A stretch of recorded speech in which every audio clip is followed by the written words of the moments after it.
Olá, voltamos para a quarta e última entrevista, agora para conversarmos um pouco sobre a produção de conteúdos para disciplinas online. E aqui, para a entrevista, a gente convidou o professor Fabrício, que é o nosso gerente de produto da EAD Laureate, o professor Maurício, que é o nosso coordenador de mídias digitais da EAD Laureate. Uma vez que a gente vai falar de conteúdo, a gente já falou de metodologias, de tecnologias e dos papéis do professor e do tutor. É importante a gente agora explorar esse tema dos conteúdos instrucionais, o seu papel dentro das disciplinas, também se eles são suficientes para compor as disciplinas e como esse material instrucional potencializa a metodologia ativa, gerando uma aprendizagem significativa e colaborativa também. Então, um grande desafio é a produção desses materiais, né? E aí eu pergunto para o professor Fabrício, quais os desafios e estratégias para garantir a qualidade desses materiais instrucionais? Bom, professor, primeiramente, planejamento. Então, como quase em tudo, bom planejamento ele consegue prever uma série de problemas que a gente teria lá na frente. Então, assim, quanto mais for especificada a disciplina, né, os objetivos de aprendizagem, as referências, descrevendo que tipo de material será produzido e o que se espera nesses materiais, a gente consegue evitar problemas na frente, principalmente de alinhamento entre a expectativa do professor que vai usar aquele material e do professor que produziu o material. Então, um ponto que eu reforçaria seria planejamento. E um segundo aspecto importante é os controles de qualidade, porque a gente trabalha com um material que é intangível, então pode ter aquele mesmo problema do livro que tem uma capa bonita, mas o acabamento é bonito, mas nas entrelinhas é que você descobre os problemas de qualidade. Então, da mesma forma, com controles, a gente precisa estabelecer isso de uma maneira bem rígida e estruturada para poder avaliar a qualidade dos materiais que estão sendo produzidos e envolver os docentes internos para já sentir como é que esse material está sendo produzido, a fim de também evitar problemas futuros. Eles conseguem identificar pontos no processo de produção que a gente consegue, em tempo hábil, já corrigir e evitar que a gente refaça alguma coisa na frente. Hoje o enxoval que é produzido são 4 objetos para cada unidade de aprendizagem, que é o e-book, o game, quiz e vídeo. Né? Queria que você comentasse um pouco o papel, então, de cada um desses, e o Maurício também, né, das mídias digitais, falasse um pouco desse papel junto com o Maurício.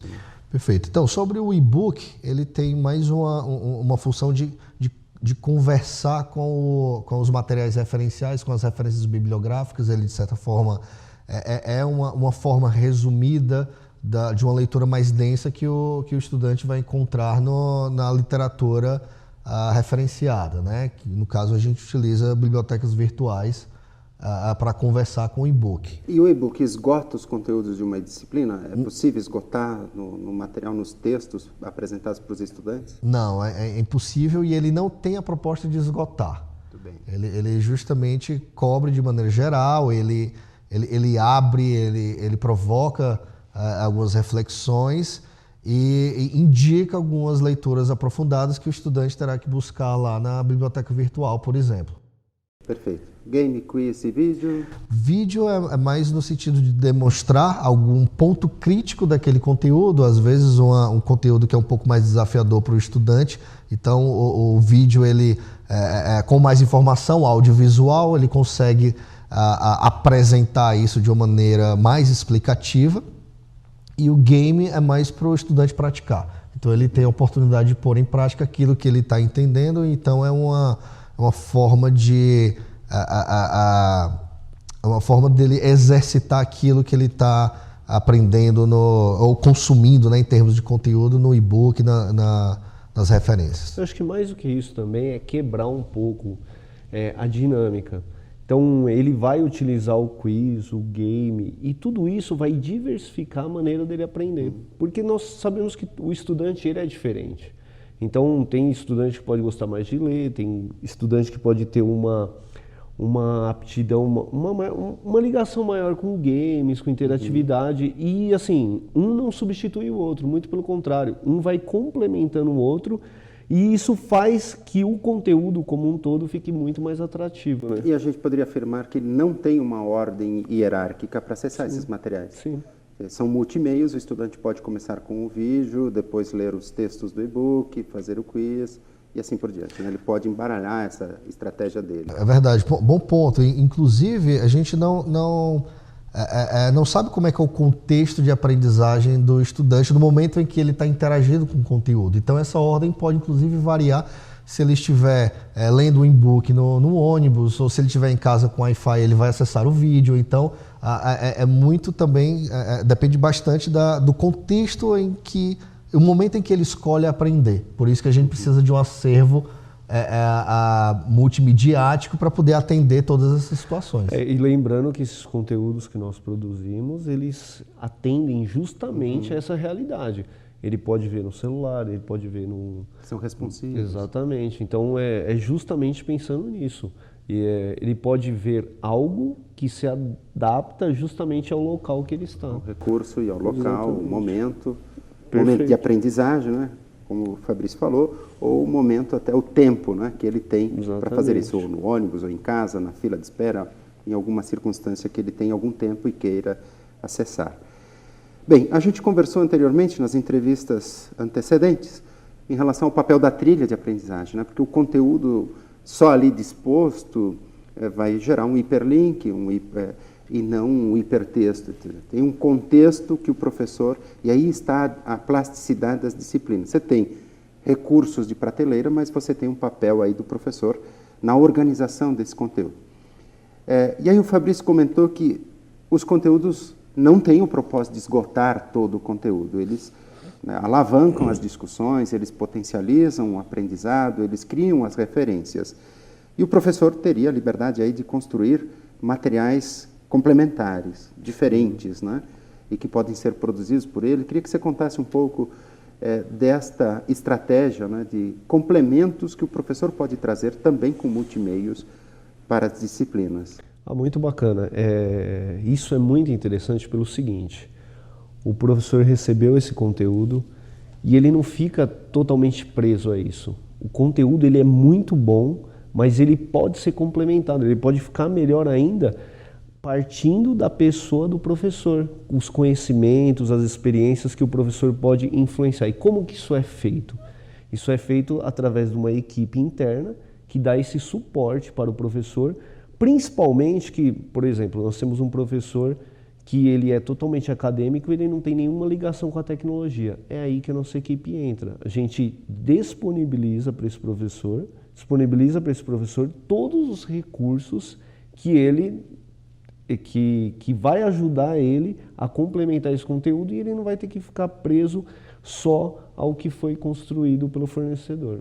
Perfeito, porque até, né, Fabrício, se você tem uma disciplina de comunicação e você tem a escola de direito, e essa disciplina também é ofertada em todos os outros cursos, mas para direito você poderia, nos materiais complementares, trazer multimeios convergentes às discussões de comunicação e da formação deste novo profissional na área do direito. Confere? Perfeito. E aí a pergunta que eu te faço, aproveitando, é como garantir essa experiência completa para o estudante, né? Completa e até convergente, significativa para ele. Tá, isso depende grande parte do professor, porque temos recursos de aprendizagem, né, materiais instrucionais combinados com tecnologia, mas quem pilota o avião é o professor. Então a gente precisa empoderar o professor com treinamento, há uma série de suportes que a gente precisa fornecer para o professor conseguir fazer garantir a entrega dessa experiência de aprendizagem completa. Então, assim, o papel do professor é fundamental para pilotar, né, conduzir toda a experiência de aprendizagem do estudante. Perfeito. E ainda perguntar para o Maurício sobre as principais aplicações, né, dos conteúdos produzidos internamente. É preciso produzir conteúdo internamente? A gente conversou até com a equipe de tecnologia, o Rafael e o Douglas apontaram algumas oportunidades tecnológicas que têm devolvido ao professor a experiência de cátedra, de autonomia para essa construção. Então, O Fabrício ressalta muito isto, né? Fala que o professor não é refém deste conteúdo que é predisposto. Ele é autor, coautor e tem um desdobramento dinâmico. Então, como você vê as aplicações dos conteúdos produzidos internamente, a necessidade, qual é o objetivo? Eu acho que a necessidade ela é real por 3 pontos principais. Primeiro, autonomia. Segundo, flexibilidade. Isso deixa tudo mais flexível. E, principalmente, velocidade. Por quê? Porque imagina que nós precisamos de um conteúdo de um curso simples, um curso rápido, e esse curso precisa ser produzido e precisa chegar até o fornecedor, precisa todo um tempo demorado. Então, às vezes, para um curso rápido, para um evento, como nós tivemos a semana acadêmica, você não tem... Atividade de sensibilização, né? Perfeito. Então você não precisa esperar tanto, passar por todo um trâmite. Então você tem uma equipe ali que está pronta para principalmente entregar isso e manter a mesma qualidade. Isso é muito importante, que quando chegar no estudante, ele não vai ter essa sensação do que foi produzido pelo fornecedor ou pela equipe interna. Destacando até agora que nós estamos conversando, que pode até já ter sido citado, é a questão de uma ferramenta que possibilita que o professor crie uma videoaula. Já imaginou essa videoaula ser criada? Precisaria de um estúdio, de uma equipe de vídeo, tudo. Então você pula tudo isso e você não precisa nem sequer fazer uma edição. O próprio professor tem a possibilidade de fazer essa edição, que é um aplicativo desenvolvido pela Microsoft especialmente para professores, que é o Office Mix, que tem tido ótimos resultados. Os professores adoraram, porque é uma ferramenta de fácil utilização, e a partir disso ele faz a gravação, deixa a videoaula disponível para o estudante praticamente no mesmo dia. Quer dizer, é um plugin do PowerPoint. Exatamente. Que você instala e te dá autonomia para produzir vídeos, captura de tela, compartilhamento de... eu quero trabalhar uma tabela do Excel e fazer a gravação e explicar concomitante. Perfeito, você consegue fazer por aí. Perfeito. Então, quer dizer, o professor teria autonomia. E ele pode fazer uma edição simples, exportar isso, disponibilizar para o aluno, e você não necessita de uma grande equipe para trabalhar com isso. Perfeito. Tem um tipo de material que também nós produzimos que internamente e que não é voltado para o aluno, mas é voltado justamente para o professor. Então, justamente o bom uso, as metodologias ativas que nós aplicamos na nossa forma de educar,